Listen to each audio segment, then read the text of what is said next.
Hello, I am Stuart.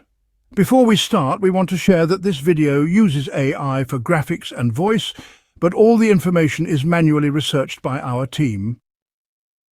Here in the video, we will share the details for the Adobe Premiere Pro error code 0xc0000142.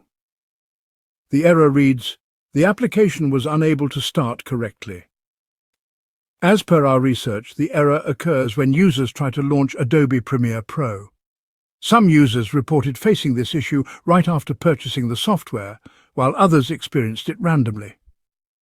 According to our research, this issue may be caused by an outdated Windows system, conflicts with multiple monitors, or interference from security software.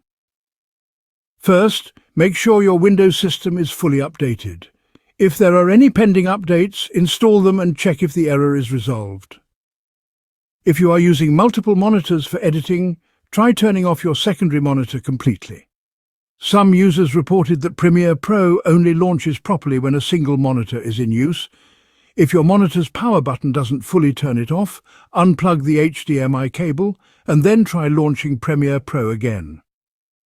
If the error still comes, then check your PC's firewall and antivirus settings, and make sure Premiere Pro is not being blocked. If your security programs are interfering, then add an exception for Premiere Pro under your security settings and see if this helps. If the error still persists, try uninstalling and reinstalling Adobe Premiere Pro.